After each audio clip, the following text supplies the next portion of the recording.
জয়গুরু। পরমদয়াল শ্রী ঠাকুরের শ্রীচরণে জানাই ভূমিষ্ঠ প্রণাম।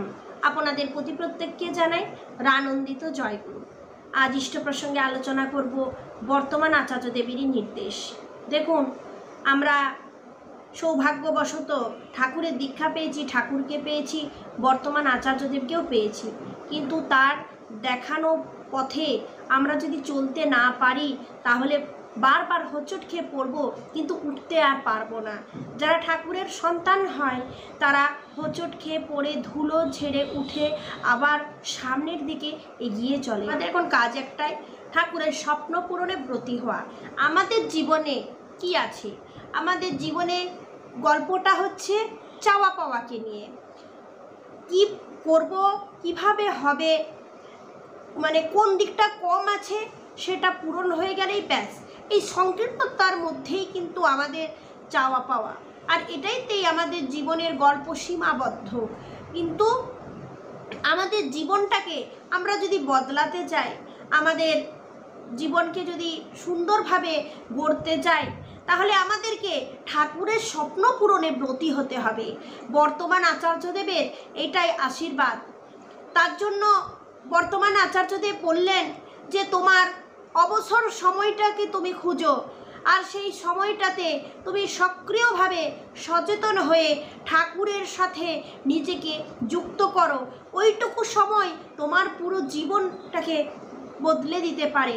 এটা যেমন তেমন গল্প নয়, এটা মিথ্যা ঘটনা নয়, এটা ঠাকুরের কাজ করাবার জন্য কোনো লোভ দেখানো নয়, এটা সত্যি ঘটনা।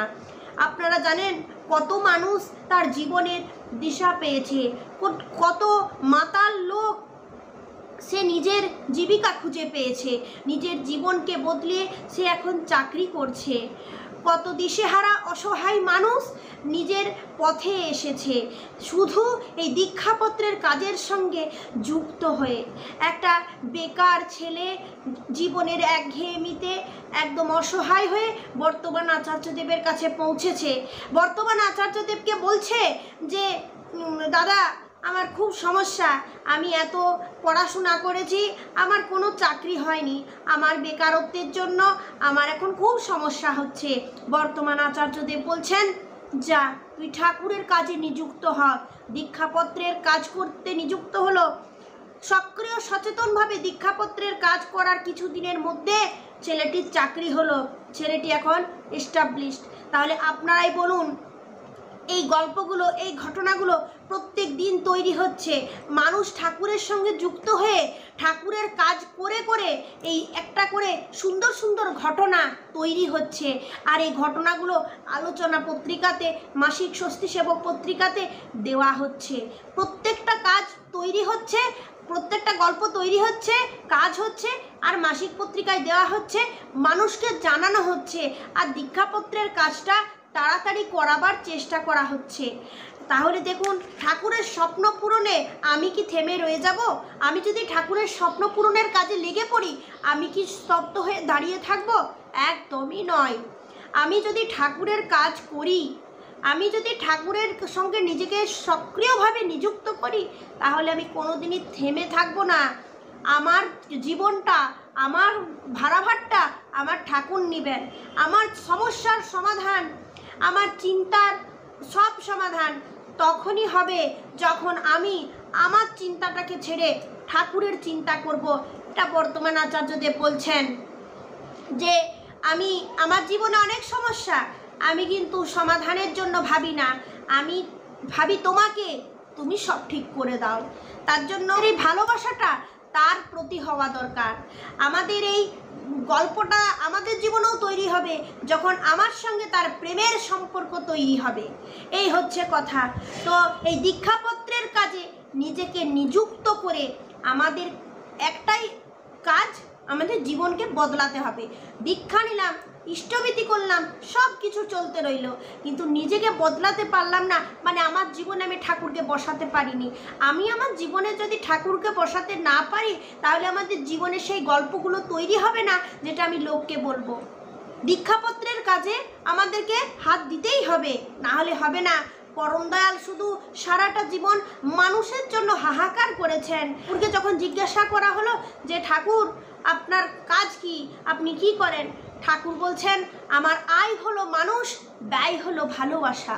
এই হচ্ছে ঠাকুরের কাজ, এই হচ্ছে আমাদের ঠাকুরের কথা, যে কথা আজ পর্যন্ত কোনোদিন কেউ মুখে এভাবে বলতে পারেননি। তাহলে এখন আমরা ডিপি ওয়ার্ক কখন করব? এই ঠাকুরের দীক্ষাপত্রের কাজটা আমরা কখন করব? রাত্রেবেলায় ঘুমাবো, সকালবেলায় সংসারের কাজ, দুপুরবেলায় রান্না, সারাদিন ছেলে পেলের পড়ানো, তাহলে দীক্ষাপত্রের কাজটা কখন করব? আমার তো সে সময়ই নেই সংসারের বেড়াজাল থেকে বেরিয়ে 5টা মানুষের সঙ্গে ভালো মন্দ খোঁজ নেওয়া, 5টা মানুষের খবর নেওয়া, কে ইষ্টভীতি করছে, কে ঠাকুরের কে মানছে, কে ঠাকুরের প্রতি বদনাম করছে, এ তো আমার সময় নেই, আমি কখন করব? তাই বর্তমান আচার্যদেব একটা দারুণ সুযোগ দিলেন। বর্তমান আচার্যদেব বললেন মাসে একবার, সপ্তাহে একবার, বছরে একবার, যে কোনো সময় একবার কিছুক্ষণ সক্রিয় সচেতন অবস্থায় তুমি ঠাকুরের কাজ করো। ওইটুকু সময় তোমার জীবনকে বদলে দেবে। যাই হোক, আমরা দীক্ষাপত্রের কাজ নিয়ে কিছু কথা বললাম, যেগুলো এবারে আলোচনা পত্রিকাতে বর্তমান আচার্যদেব বলেছেন, এগুলোই আপনাদের সামনে আলোচনা করব, বিস্তারিতভাবে কাল করব। চলুন আজকে একটা সুন্দর কথা আমি আপনাদের জানাবো যে বর্তমান আচার্যদেব কিভাবে নাম করতে বলেন। আজ থেকে এই পদ্ধতিতে আপনারা নাম করুন, আশ্চর্য রকম ফলাফল পাবেন, যে ফলাফলটা আপনি চাইছেন। শুনুন,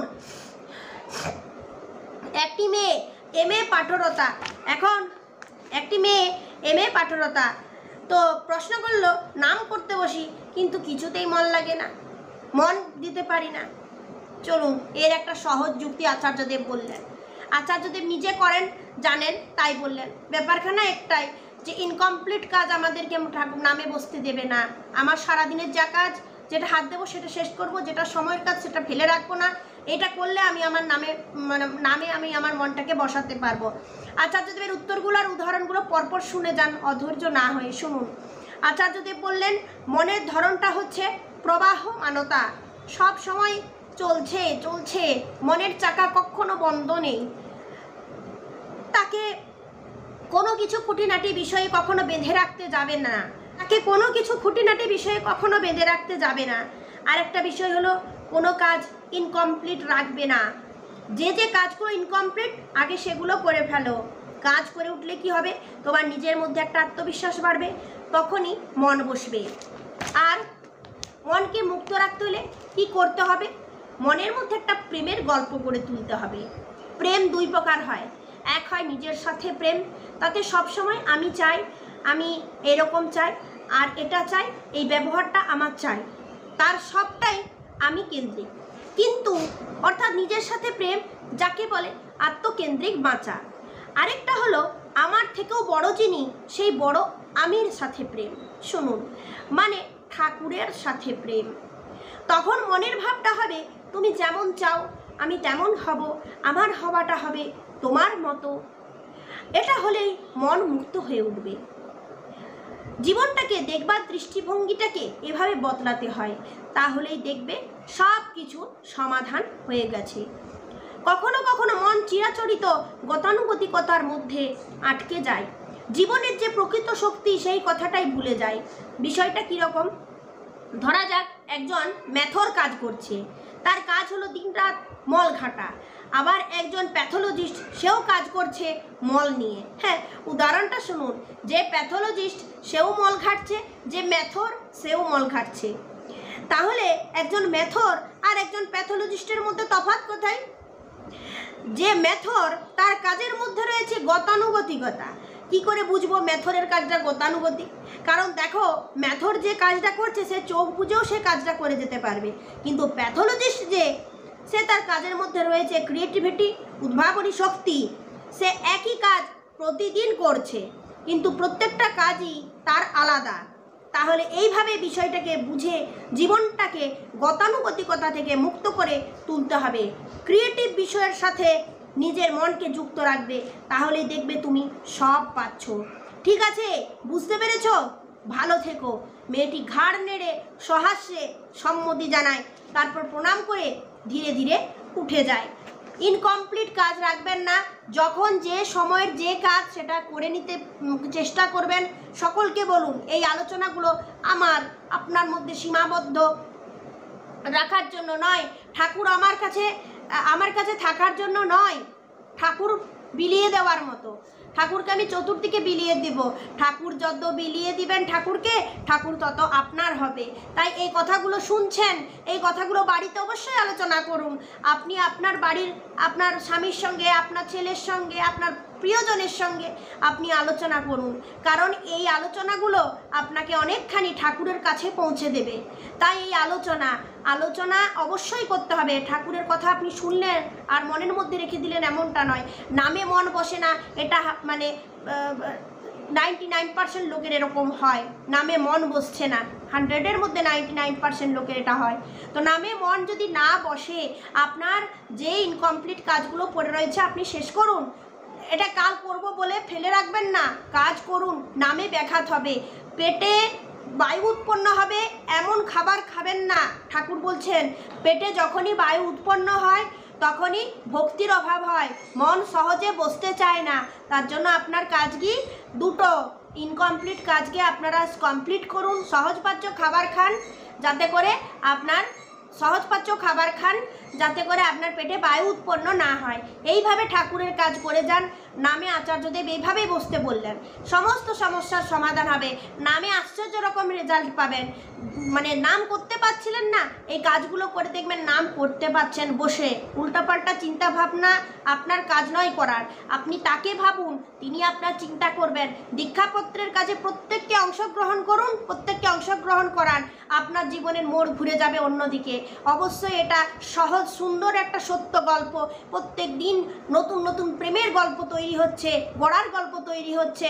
আপনি আপনার জীবনকে বদলে সেই গড়ার গল্প, প্রেমের গল্প আপনার জীবনের মধ্যেও আনুন। আজ প্রসঙ্গ এইটুকুই। ভালো থাকুন, সুস্থ থাকুন। জয় গুরু।